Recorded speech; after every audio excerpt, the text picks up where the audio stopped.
თქვენ უსმენთ სათემო რადიოს. ეს არის სივრცე, სადაც ვსაუბრობთ კულტურაზე, ხელოვნებაზე, სოციალურ და ჯანდაცვის გამოწვევებზე, ქალთა საკითხებზე, ეკონომიკასა და პოლიტიკაზე, ახალგაზრდულ ინიციატივებსა და სპორტზე.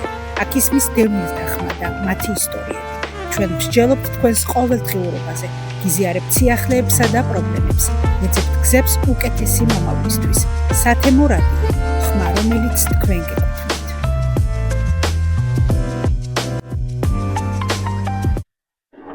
მოგესალმებით ძვირფასო რადიო მსმენელებო და ის ვინც გვიყურებს ახლა ჩვენს სათემო რადიოს ჩვენმა ერთგულმა მსმენელმა უკვე იცის რომ ახლახან ჩამოყალიბდა ხონის სათემო ცენტრთან ერთად ჩვენი სათემოს რადიო რომელსაც ფინანსურად და ყველანაირად ხას უჭერს გერმანული ორგანიზაცია DVD International და რასაც მას დიდი მადლობა უნდა გადავუხოთ ამისათვის რომ გვაძლევს საშუალებას გადაცემათა ეს ციკლები ჩავწეროთ და სათემო ცენტრში ცხოვრებ ადამიანებს და არა მარტო მათ, საქართველოს და ემიგრანტებს და არც ვისაც ამის შემდეგ ექნება, ყველას მოუთხროთ და ვესაუბროთ იმ სხვა თემებზე, საინტერესო ადამიანებთან ერთად, ხონის ცხოვრების შესახებ. ჩვენ როდესაც ვარჩევით ამ საინტერესო ადამიანებას პირველ ეპიზოდში, ასე ვთქვათ, ერთ-ერთი პირველი გაგვახსენდა სწორედ ის ადამიანი, რომელსაც ახლა თუ ვინც გვისმენს ცოტა ხანში შეხვდება და ვინც გვიყურებს, ბევრი მიხვდება ალბათ ადგილობრივი მცხოვრები. ეს გახლავთ გოგა გახოკიძე, ხელოვნების მასწავლებელი, არაჩვეულებრივი ადამიანი, ჩემი ყურადღება გოგამ ჯერ კიდევ პირველი წუთიდან მიიპყრო, როცა ის მე ერთ-ერთ საჯარო შეხვედრაზე მოვისმინე, მისი აზროვნებით, მისი ჰაბიტუსით, მისი ჩაცმულობით, მისი სტილით, მისი გემოვნებით და მაშინ ვიფიქრე, ვა რა მაგარია ხონში ასეთი მასწავლებელი რო ეყოლებოდა, იმიტომ რომ ხონში ახონი არის უნდა გაგვიკვირდეს რაიმე ხონში, მაგრამ მე ქუთაისში ვსწავლობდი და სულ მინდოდა კაი ტიპი მყოლოდა მასწავლებელი, ეს ძალიან მნიშვნელოვანია მოსწავლისთვის, საქმისთვის, ქვეყნისთვის, ზოგადად ყველა განათლების სისტემისთვის და სულ მეამაყებოდა კარგად ჩაცმული მასწავლებელიც, განსხვავებულად ჩაცმულიც, განსხვავებული ტიპიც ყოფილიყო მასწავლებელი და აზროვნებით პირველ რიგში, იმიტომ რომ მე მყავდა პედაგოგი კახა ტყეშელაშვილი, ისტორიის მასწავლებელი, ჩვენ მე საბჭოთა სკოლის დროს ვსწავლობდი ეროვნულ მოძრაობა იგინებდა ფეხს, რომ პირდაპირ ასე მითხრა, რომ ისა რა გითხრა, ეხა მაგ წიგნები, სოციოლოგია ისტორიის აფსისკე წიგნები იყო, მოგიდეთ ამ წიგნებს ხელი, შეაგდეთ მერხის ქვეშა და ამოიღებდა უბის წიგნაკიდან და სულ სხვა ისტორიას გვასწავლდა, საქართველოს ნამდვილ ისტორიას გვასწავლდა, ყოველ შემთხვევაში იმ ისტორიას, რაც ჩვენს ეროვნულ ცნობიერებას ჭირდებოდა. ასე რომ კარგი პედაგოგი ძალიან მიშენდიდი საჩუქარია ქალაქისთვის, მხარისთვის, ქვეყნისთვის და ისეთი პატარა თემისთვის, ისეთი პატარა მუნიციპალიტეტი როგორც ხონია, ნამდვილად საჩუქარია კარგი მასწავლებელთან ხელოვნების მასწავლებელი. მე შემთხვევით ამდენი ხანი არ ვილაპარაკე, იმიტომ რომ დღევანდელი ჩვენი გადაცემა უნდა იყოს პორტრეტული ბატონო გოგა, რომ ამას თქვენი მოსწავლეებიც ნახავენ, სხვაებიც ნახავენ და მინდა რომ ეს გაზიარებული იქნას როგორც წარმატება სხვებისთვის, სხვა პედაგოგებისთვის, სხვა მოსწავლეებისათვის.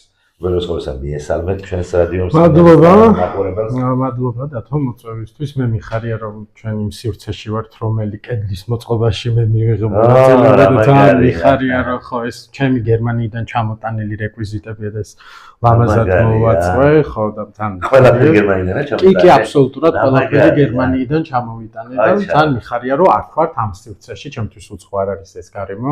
დიდი მადლობა მოწვევისთვის. და წარმატებებს გისურვებ პირველ რიგში ამ საქმიანობაში და მგონია რომ ძალიან წარმატებული იქნება ეს სტარტი. დიდი მადლობა გოგა. მოდი ვიდრე თქვენ საქმიანობაზე გადავიდოდეთ და მაქვს ამის შეკითხვებით, ჯერ გვიანბეთ თქვენზე. როგორი ბავშვობა გქონდათ? მე ვიცი რომ სულ ხონში არ ცხოვრობდით. არა, ხონში ვცხოვრობდი, მე უბრალოდ ვცხოვრობ მათხოთში, სოფელში, ხონში ქალაქში თვითონ არ ვცხოვრობ. ბავშვობა მქონდა ძალიან კარგი, 2000-იანების ბავშვი ვარ, მაგრამ მაშინ როდესაც ყველას სურჭირდა, რატომღაც ჩვენ არ გვიჭირდა და მაშინ ეგრეთ წოდებული დვიჟოკი ფუფუნება იყო და ჩვენ მქონდა პირველი 2000-იანებს კიდე არაფერი გიჩნდა, მე 90-იანებში. ხო, 90-იანებში კიდე სხვა იყო, მაგრამ აი ეს პერიოდია, რომ პირველი პერსონალური კომპიუტერი შემოდის რაღაცები და ის ყველაფერი სინათლე შემოდის ზოგადად. პირდაპირ გაგებითაც და ისედაც. კი და ძალიან ხშირი კომუნიკაცია ჰქონდა მამას სამსახურებრივად თბილისში და იქიდან გამომდინარე ყოველთვის ყველაფერი ეს ტექნიკა იქნებოდა თუ სათამაშო ყოველთვის მქონდა და ძალიან ისეთი ბედნიერი ბედნიერი და ლაღი ბავშვობა მქონდა და მგონია რომ ეს ბავშვობა განაპირობებს ზუსტად მე დიდობაშიც რაღაცნაირად ბევრ ამას და საკმაოდ ისეთი მხიარული კარგი ბავშვობა იყო მოკლედ ჩემთვის და ძალიან ტკბილად მახსენდება ყოველთვის. ვინ იყო თქვენი ოჯახის წევრები? ბებია, დედა, მამა და მე ჩვენ ვიყავით. გამაგარია და სკოლა სად დაამთავრა? სკოლა მათხოთში დავამთავრე. და მე როგორ წავიდა თქვენ სკოლა? როგორ მოდით პედაგოგობა? ხო, ეგ სრულიად შემთხვევით იყო, იმიტომ რომ მე როდესაც სტუდენტი გავხდი, წავედი თბილისში, მუშაობდი თბილისში და ხო, ეგ მახსოვს, იმიტომ რომ თქვენ ჩამოდით ისე მე ხო. და 2019 წელს კი, ამას გულისხმობ. ხო, 2019 წელს დავბრუნდი ისევ ოჯახის გამო აქ და ნელ-ნელა დავიწყე ერთი სამსახური უკვე თბილისში მქონდა, მეორე სამსახურის ფილიალი ქუთაისში იყო და არ გამიჭირდა წამოსვლა, ძალიან მარტივად ერთ დღეში მიღებული გადაწყვეტილება იყო, საკმაოდ ისე პრინციპულად რომ უნდა წამოვსულიყავი და არასდროს არ ვინანებ და ძალიან ბედნიერი ვარ ამამდით. მე უკვე ამ სამსახურებსაც რომ დავანებე თავი, რაღაცა პერიოდი მქონდა ტაიმაუტის და შემდეგ უკვე აღმოჩნდა ისე რომ დამირეკა ჩემმა ყოფილმა მასწავლებელმა, პირველი სკოლის დირექტორმა, შორენა კაკაბაძემ და შემომთავაზა დროებით ხო არ ვიმუშავებდი ხელოვნების მასწავლებლად, რა თქმა უნდა დავთანხმდი და მე აღმოჩნდა ისე რომ დავრჩი და აგერ უკვე ოქტომბერში 4 წელი გახდება რაც სკოლაში ვარ და პარალელურად 1 წლის წინ უკვე სამეგრელოში ქვედანაგვაზოვში დავიწყე მასწავლებლად მუშაობა და იქაც ხელოვნებას ვასწავლე და ესე აღმოჩნდი მასწავლებლად და სხვათა შორის ეს არის სამსახური, სადაც ყველაზე დიდხანს გავჩერდი, იმიტომ რომ რაღაცნაირად მომეწონა და აღმოჩნდა რომ ჩემი არის. არა, ხო, ყველა სამსახური შეიძლება მიატო, შეცვალო პროფესია, შეცვალო ადამიანმა, მაგრამ რაღაცა აქ მარტო სამსახურის მიტოვება არა, სკოლის მიტოვება. ხო, ბავშვების მიტოვება, თაობის მიტოვება. ხო, სხვა პასუხის დაბლობა. ეს მძიმე ტვირთიცაა, ხანდახან არის ისე რომ მასწავლებელი ხანდახან ოჯახი ეწირება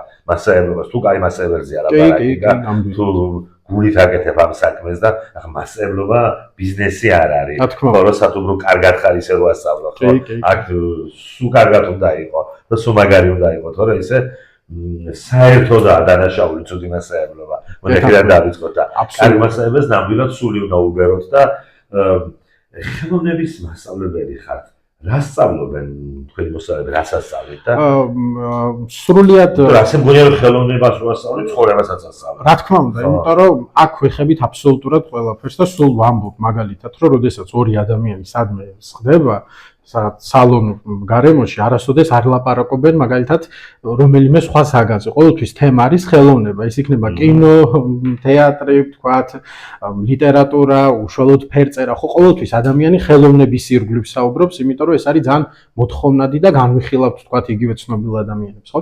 ჩემთან არის როგორც პრაქტიკული სამუშაო, ჩემს პრაქტიკაში, ასევე ძირითადად თეორიული მასალა, იმიტომ რომ თეორია იმდენად დიდი არის ხელოვნების ისტორიის და იმდენ რამეს ვეხებით, იმდენ საინტერესო რამეს, ეს არ არის უბრალოდ ნახატის დახატვის, ან მხატვრის დაბადების და გარდაცვალების თარიღი. აქ განვიხილავთ ყველა ნიუანს, ყველა დეტალს, ხშირად გვაქვს ფილმების ჩვენება და ეს საკმაოდ საინტერესოა და ძალიან მოსწონთ მოსწავლეებს და ეს ყველაფერი უკვე როდესაც კარგ შედეგებზე გადის, მე ძალიან მიხარია, მაგრამ რო ვთქვა რომ ეხა ამის გამო არ ვშრომობ, არა, ვემზადები, ძალიან ბევრს მე თვითონაც ვეცნობი, რაღაცებს ვსწავლობ და აი კარგად მომზადებული, მე უკვე ვაკეთებ ანალიზს და ამის მიხედვით უკვე ვაწვდი ჩემს მოსწავლეებს. კი ბატონო.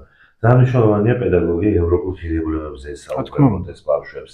იმ გამოწვევებზე, იმ დასავლურობებზე, ახლა ევროპა მე ახლა გეოგრაფიულობას აღულისხმობ. რაღაცა გერმანიაში კაია ცხოვრება და თუნდაც კაი ცხოვრება რომ ასე უნდა იცხოვრო, ხო რა, მაგრამ ზოგადად ევროპაში გულისხმობ დასავლურ აზროვნებას, რამდენად გიწევთ ამაზე საუბარი და რამდენად სმარტი თაობა მოდის და რაც საიმედოდ უნდა, იმედიანად უნდა ვიყოთ, რომ ისინი უკეთესები არიან, ვიდრე ჩვენი თაობა. ზოგადად თაობებს შორის დაპირისპირება არ ახალია და ყველამ ვიცით, მაგრამ მე მაინც საბოლოო ჯამში შემიძლია აბსოლუტურად დადებითად განვიხილო ჩემი მოსწავლეების თაობა და რეალურად რომ თქვა, მე მაქვს მათი იმედი, რომ ისინი ძირეულ ცვლილებებს მოიტანენ პირველ რიგში მენტალურად და რაც მე უკვე საქმიანობაშიც აისახება. რაც შეეხება ევროპას, ჩვენ ევროპის ირგვლივ ტრიალებთ, იმიტომ რომ იტალიური, ჩრდილოური რენესანსი და ასე შემდეგ არ ცდება ევროპას, რა თქმა უნდა, იქ გვაქვს გადაშჭი ჩართვები გავდივართ ამერიკაშიც, ახლა ფრიდა კალო მაგალითად არ არის პროგრამაში, მაგრამ აგერაც ყავს გამოყვანილი. მაინც, ხო, აი მაინც, ხო, როდესაც გვაქვს კლასგარეშე, თქვა საუბრები, განვიხილავთ ამ ხატრებს. მას ან შეიძლება პაბლო პიკასო ხო, არა იმ გაგებით. კი, და როდესაც ვთქვათ გამიხილავ სიბნელის გაგებით რა თქმა უნდა. ის უპირისპირდებოდა იმ რეჟიმს. კი. და ესპანეთზეც როცა ვსაუბრობ, სულ გვაქვს ესეთი მაგალითი, რომ დალი ამბობდა ესეთ ძალიან გენიალურ ფრაზას, რომ პიკასოც გენიოსია, მეც გენიოსი ვარ, პიკასოც ესპანელია, მეც ესპანელი ვარ, უბრალოდ პიკასო კომუნისტია და მე არ ვარ კომუნისტი და ამით ვჯობი ვარ, რომ ისედაც ჯობდა დალი, მაგრამ ნუ ზოგადად ანუ ძალიან დიდი მნიშვნელობა აქვს ამ ყველაფერს, რომ ადამიანებმა იცოდნენ თუ რამდენად ბევრი სიკეთე აქვს გაკეთებული დასავლეთს, ევროპას ჩვენთვის. დღესაც იგივენაირად ხდება, იმიტომ რომ ძალიან ბევრი ადამიანი არის ემიგრაციაში ევროპაში, იქედან ინახავენ აქ ოჯახებს და რა თქმა უნდა ის ღირებულებები, რაც არის ჰუმანურობა, კეთილდღეობა, ეკონომიკური წინსვლა თუ სხვადასხვა, აბსოლუტურად ყველაფერი არის მისაღები და რა თქმა უნდა ვისურვებდი, რომ ეს ყველაფერი როგორც ევროპაში არის, მალე ჩვენთანაც იგივენაირად იქნება და ძალიან დიდი სურვილი მაქვს, რომ უნდა იყოს ასე. იმედია, რომ იქნება. კი ბატონო. მოგვიყვებით თქვენი პროფესიის შესახებ კონკრეტულად რა სირთულეებია დღეს რეგიონში, იმიტომ რომ ზოგადად პედაგოგიკაზე თუ მოგვიყვებით კი ბატონო, იმიტომ რომ დღეს მარტივი არ არის პედაგოგობა, დღეს არ არის კარგი პედაგოგები, პირდაპირ უნდა ვთქვათ. იმიტომ რომ ის არ ნიშნავს კარგ პედაგოგს, ვისაც წლები მოსდევს დიდი ხანი, იმიტომ რომ სხვა რამე ჭირდება დღეს უკვე სკოლას. რამდენად გიშლით ეს ბარიერები ხელს, რამდენად აწყდებით წინასწარმეტყველებს, რამდენად შეიძლება რაც გიდოდეთ ის არ გამოგდით, რაც თავში გიტრიალებთ, რაც ასე ვთქვათ, ერთგვარი ექსპლიკაცია გქონდეთ twin-ში დალაგებული და ვერ გადაგქონდეთ მერე სკოლაში და კი ვერ გადაგქონდეთ, მაგრამ ის უნდა იყოს პირიქით. გაგვიგარი, მაგრამ ამის შესაძლებლობა არ აქვს. რა პრობლემებია დღეს სკოლაში თქვენი ყოველდღიური საქმიანობის შესახებაც რომ გითხრათ? რა თქმა უნდა, გამოწვევები ყოველთვის არსებობს და რა თქმა ეს ძირითადად არის, როდესაც შეიძლება რაღაც საკითხებს განიხილავდე და ხშირად არის მაგალითად რაღაც ჯანსაღი პოლემიკა, კამათი, იგივე კოლეგებს შორისაც შეიძლება იყოს ეს ასრთა მიმოცვლისთან დაკავშირებით, იმიტომ რომ წარმოდგენა იყო, რომ მე ვიყავი ხატვის მასწავლებელი, იმიტომ რომ ადრე იყო ხატვა. მე სტანდარტები შევცვალე. რა თქმა უნდა, ეს იყო პირველი უდიდესი გამოწვევა, იმიტომ რომ ჩემი საგანი, მარტივად რომ ვთქვათ, ეს ესთეტიკური მიმართულების საგნები არის ყოველთვის გადაწეული ძალიან ბოლოსკენ და მე შევცვალე და ასე იყო რაღაცა სპორტი. კი. და ეს ბავშვი ნიჭიერია, მაგაშიც ნიშანს უწერდნენ. და ის გამოწვევები მარტივად რომ გითხრა, შევცვალე იმით, რომ ხატვის მასწავლებელს აღარავინ აღარ ამბობს ჩემთან მიმართებაში და ვიცით ყველამ რომ ვარ ხელოვნების მასწავლებელი, იგივენაირად ვთქვათ, დამოკიდებულება საგნის მიმართ სრულიად სხვანაირად შეიცვალა, იმიტომ რომ მოსწავლებმა მითხრეს მაგალითად და მშობლებმაც არაერთხელ უთქვამთ, რომ ჩემმა შვილმა ადრე ვთქვათ, სხვა საგნით იწყებდა მეცადინეობას, ეხლა ხელოვნების გაკვეთილს სწავლობს და მერე გადავდივართ იმ დავალების გაკეთებაზე. რა თქმა უნდა, ეს 100%-იანი შედეგი არ არის, მაგრამ თუნდაც ის რომ რაღაცა დონით ტენდენცია შეიცვალა და აღქმა დამოკიდებულება სხვანაირია, უკვე ძალიან მიხარია, რა თქმა უნდა, კოლეგებშიც შეიცვალა ეს დამოკიდებულება, იმიტომ რომ როდესაც ჩემი კოლეგები მოსწავლებლები და მათ შორის ჩემ დროს ნაკლებად, მაგრამ უფრო წინა თაობებში, რა თქმა უნდა, ეს იყო მხოლოდ და მხოლოდ ხატვა, რაღაცის გამოჭრა, მიწებება კი ბატონო, ეს ტექნიკურად ძალიან კარგია, თუ რაღაცა თეორიულ მასალას სწავლობ, რომ მე მიამსგავსო ან იმუშაო მსგავსი ტექნიკით, მაინც რა თქმა უნდა, ეხლა იმ დონის შედევრს ვერ შექმნი, მაგრამ თავარი არის მაინც რომ ამ ყველაფრის ისტორია იცოდე, მისი ფილოსოფია, რა არის, რა უდევს ამ ყველაფერს წინაპირობად და შემდეგ კი ბატონო ის იყოს რამოდენიმე წუთი იმისთვის რომ მოსწავლე თქვათ ხალისიანად იყოს და ის პრაქტიკული სამუშაოც რაღაცა თავის ნიუანსებს ასრულებს, რა თქმა უნდა, რომ არ მოდუნდეს გაკვეთილზე და უფრო მეტად პროდუქტიული იყოს მუშაობა. კი ბატონო. ხონზეც რომ გითხრათ, რა ადგილი უჭირავს თქვენ ცხოვრებაში თვითონ ხონს, რას გვეტყვით თქვენი ქალაქის ხონის შესახებ, რას ნიშნავს თქვენთვის რომ იყოთ ხონელი და იყოთ ხონის ნაწილი? ხო, ხონი არის ძალიან ისეთი საყვარელი, კარგი ქალაქი. მე განსაკუთრებით მიყვარს ჩემი სოფელი და ჩემი სახლი, რაღაცნაირად სულ ადრე, როდესაც ვიყავი მოსწავლე, ვფიქრობდი, რომ ეხლა ამერიკაში უნდა წავიდე და იქ რაღაც ამერიკა და როდესაც გაიხსნა ეს ამერიკის გზები და ყველა მარტივად წავიდა, მაშინ აღმოჩნდა, რომ საერთოდ სურვილი აღარ მაქვს, რომ ამერიკაში გადავრწყობდე. ალბათ ეს რაღაცა ცოტა ასაკის მატების ბრალიც არის, მაგრამ ხონი თვითონ არის ძალიან კარგი იმ თვალსაზრისით, რომ საკმაოდ ისეთი ევროპული და ჰუმანური ქალაქი არის. რა თქმა უნდა, ეხლა ჩვენ ნაკლი რომ მოვძებნოთ ყველა ნიუ-იორკსაც მოვძებნით მათ შორის ნაკლს, რა თქმა უნდა, ნელ-ნელა ის ყველაფერი ვითარდება. ის დღევანდელი ლამაზი ხონი, რომელიც ისეთი არის ყველასთვის საყვარელი, ბევრი ახალგაზრდა გამოდის ქუჩაში საღამოობით განსაკუთრებით, ძალიან სასიამოვნო სანახავია. თვითონ ხონი არის საკმაოდ აკადემიური, ძალიან ბევრი საინტერესო პერსონის აღმზრდელი ქალაქი, რომელიც ძალიან მიყვარს გულწრფელად რო ვთქვა და სწორედ ამიტომ ვარ ალბათ ამდენი წელი უკვე აქ, იმიტომ რომ თუ ვერ ეგუები რაღაცა გარემოს, ავტომატურად მიდიხარ და იქ ვერ ჩერდები, ხო და ეს ერავინ დაგაკარებს. რაღაცნაირად გავუგეთ მე და ხონმა ერთმანეთს, ასე აღმოჩნდა და თანაცხოვრობთ მოკლედ ძალიან ნორმალურად და კარგად. ხონი შეიძლება ითქვას არის პატარა ევროპული ტიპის დასახლებები რომ არის, თავის წარსულით, თავის მოხერხებულობით. კი ბატონო, ყველაფრით მე ძალიან მიყვარს. იუმორით, ყველაფრით, აი ხო რაღაც თავისი ნიშა და სპეციფიკური ქალაქი, ავთენტურია მეორე რაიმე. მე ავთენტურია და მე აბსოლუტურად მესმის რომ ჯერჯერობით გიყვარს ის ადგილი, სადაც დაიბადეთ და გაიზარდეთ და სკოლა დაამთავრეთ და ბავშვობა გაკავშირეთ. გაიხსენეთ ის პერიოდი, როდესაც პირველი ნაბიჯები გადადგით თქვენ პროფესიულ კარიერაში. სკოლაში თუ მანამდე სამსახურებში? საინტერესო მანამდეც რომ ვითხრათ. მანამდე სამსახურები იყო ძალიან საინტერესო, იმიტომ რომ მარკეტინგში ვიყავი, HR-ი ვიყავი, HR მენეჯერი და ეს ძალიან სერიოზული გამოცდილება იყო, იმიტომ რომ დღეში დაახლოებით, ოღონდ მაშინ ვიყავი ძალიან პატარა ასაკით, დაახლოებით 21 წლის და უკვე HR მენეჯერი ვიყავი საკმაოდ სერიოზულ გაყიდვის კომპანიაში თბილისში და იქ გასაუბრებებს ვაწყობდი, მე ვიყავი კოლ-ცენტრის დირექტორიც ერთ-ერთ ესთეტიკური მედიცინის ცენტრში და ძალიან სერიოზული მიმართულება იყო ზოგადად გაყიდვების კუთხით და მე პლუს ჩემი სტილიც იყო ეს ესთეტიკური მიმართულება, უბრალოდ საბოლოო ჯამში აღარ აღმოჩნდა ჩემთვის თეთრი ხალათი, ესე ვთქვათ, ჩემი არ იყო, თუმცა ეგეც ვისწავლე. და მე რა ძირითადად beauty მიმართულებით განვითარდი, ერთი წელი ვიყავი მიწვეული ექსპერტი კომპანია Avon-ში, კატალოგებშიც ბეჭდავდნენ, ჩემი სტატიები იბეჭდებოდა, ხო და ესეთი გამოცდილება მქონდა წინა სამსახურებში, ეს იყო პირველი ნაბიჯები, რომლებმაც აი ძალიან დიდი სერიოზული ხონში არ გიფიქრია. ამ კუთხით ხონში არ მიფიქრია, იმიტომ რომ პატარა ქალაქია და მაქსიმალურად ბიუჯეტურად. ხო, ნუ ბიუჯეტურად შეიძლება ვიფიქროთ, მაგრამ თვალად არც ჩამოვშორდი ამ ყველაფერს, აი ჩემს საყვარელ სამსახურებთან ერთად პატარა ბიზნესიც მაქვს, სონამოების მიმართულებით და ვცდილობ რომ ეს შეუთავსო და ის რაღაცნაირად ის ჩემი პატარა ჰობი ძირითადად ონლაინ გაყიდვები არის ჩემი ამ შემთხვევაში მაღაზიაზე სიმართლე გითხრა ჯერ არ ვფიქრობ, იმიტომ რომ ასე ძალიან კომფორტულად ვარ. ძირითადად ვიდეო რჩევებით, რეკომენდაციებით და პლუს რა თქმა უნდა ამ ყველაფერს ახლავს გაყიდვებით. ძალიან კარგია.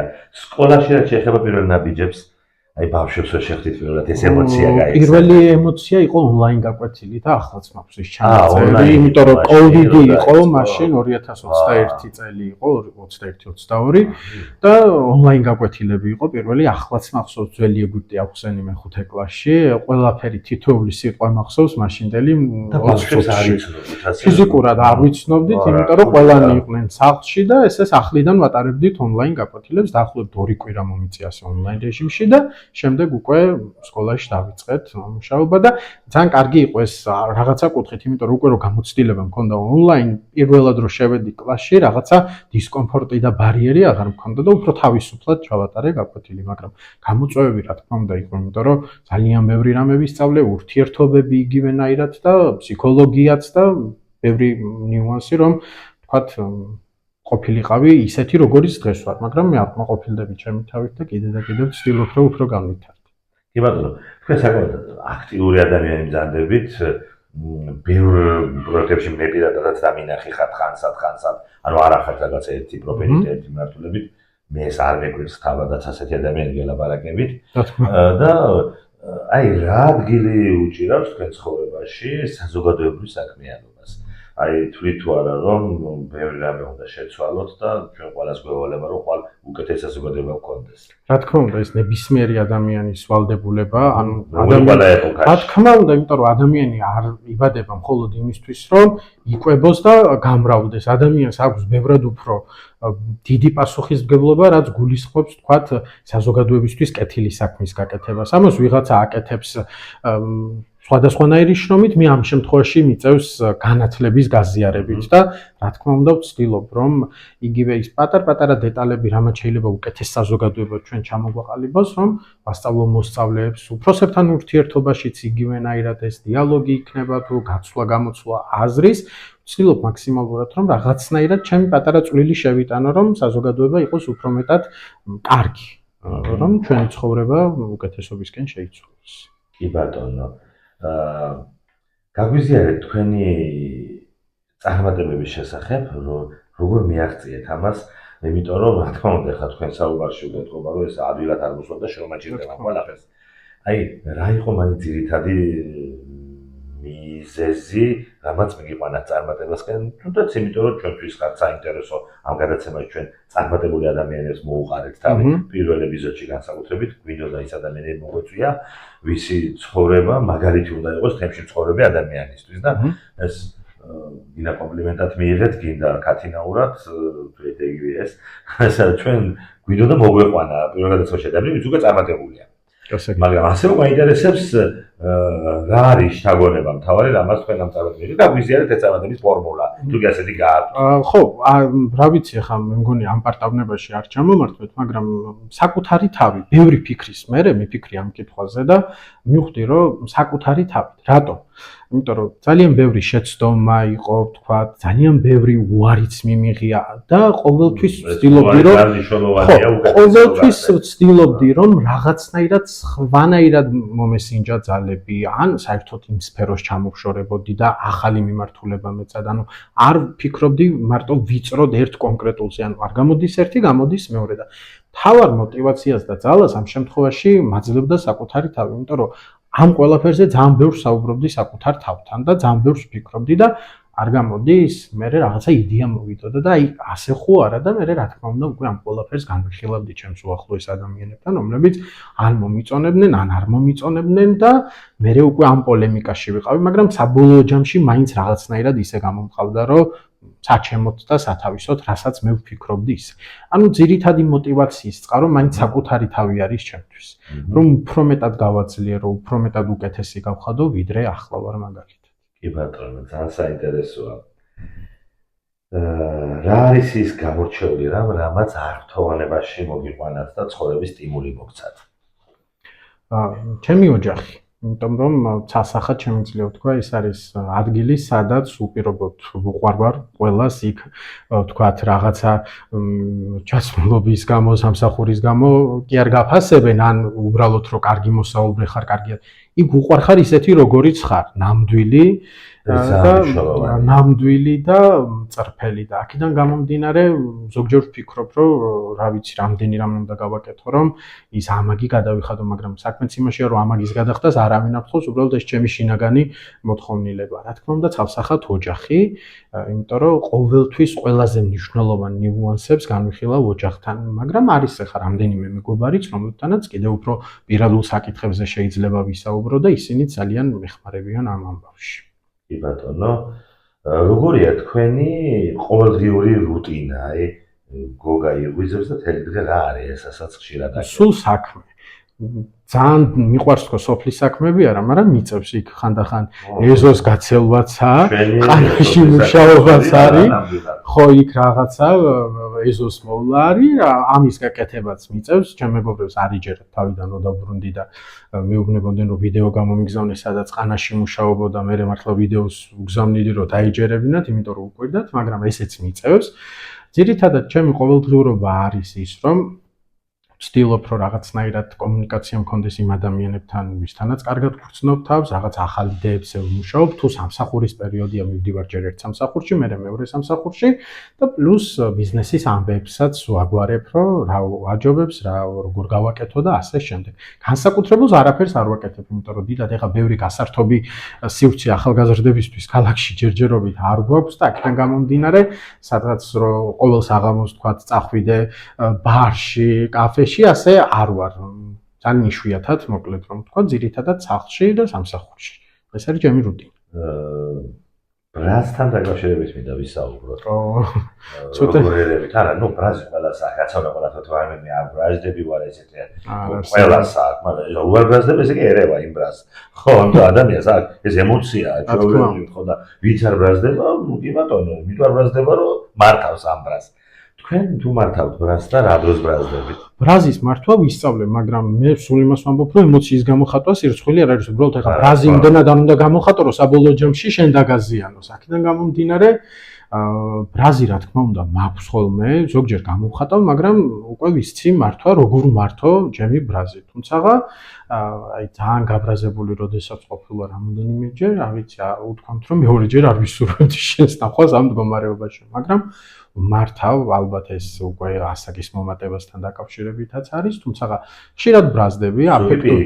ასე მეტად უფრო ვეღარ მართავს. ხო, მე უკვე მეც ვეღარ ითმე. ხო, არა, მე ხო, მივეჩვია ამ ყველაფრის მართვას, მაგრამ დაუმსახურებლად ვცდილობ, რომ არც არაფერი მივიღო, არც სიყვარული, არც ბრაზი და არც ნებისმიერი ემოცია და ანალოგიურად არც მე არ გავცემ. ანუ თუ ადამიანი არ იმსახურებს ჩემგან ბრაზს, გამორიცხული არ გამოვხატავ, მაგრამ თუ იმსახურებს ბრაზს, ჩემი ბრაზი უკვე შემოიფარგლება რითი მარტივი კომუნიკაციით და ახსნით. თუ რა არის სწორი და როგორ უნდა მოიქცეს. ხშირად არის რომ საპასუხოდ იგივე მშვიდსაუბარს ვერ ვიღებ, მერე ვეცლები და აღარ ვსაუბრობ, უკვე საერთოდ არც კი ვთვლი საჭიროდ რომ ავხსნა.